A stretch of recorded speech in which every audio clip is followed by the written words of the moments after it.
Hello and welcome to the second dev video for Starship Simulator. My name's Dan Govier, I'm the lead developer for the project, and today I'd like to talk about the construction process for our Magellan-class deep space exploration vessel.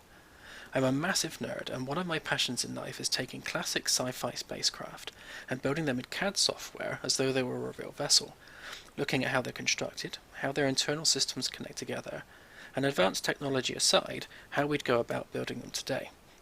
Our Magellan-class cruiser is being built with that same attention to detail, and I began by looking at how we currently build the world's most advanced aircraft and ocean liners, and how that process might evolve to become more efficient with advances in robotics and industrial-scale 3D printing.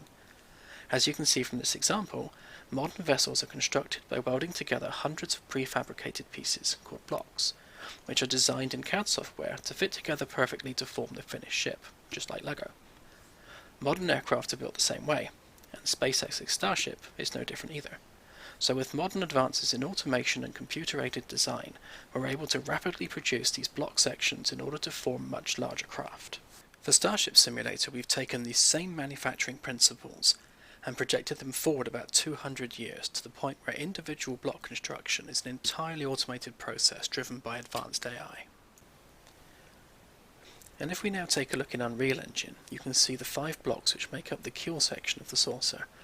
So they would have been produced in a fabrication unit attached to the orbital shipyard, and then moved into position here before being welded together. The same process would have been used for G-deck, and then F-deck, E-deck, D-deck, and so on. But the most important thing here is that the structural framework is very much a part of the ship's design. It's a real, solid object, and behind every wall panel is the structure that's holding it all together. If we fly down and take a closer look, you can see that the floors, walls and ceilings are all physically attached to the framework. So building the ship in Unreal Engine is really following the same processes you'd need to use in real life. Now if we take a look at one of the framework pieces individually, you can see that it's covered in all these sockets.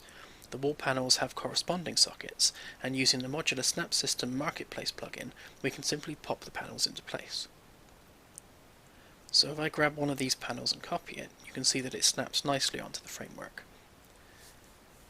In the future, these wall pieces will have access panels on them to allow you to reach the components running through the walls, which will be a key part of the Engineer gameplay. Building this ship for real is one of the driving motivations behind Starship Simulator, and we hope this obsessive level of detail will make exploring our galaxy a deeply rewarding experience. Thanks for watching, and as always, please do come and join us on our Discord, linked in the video description. And if you're as excited about this game as we are, please also consider supporting us on Patreon, which will really help us get this thing finished. I'm Dan Govier, and I'll see you in the next video.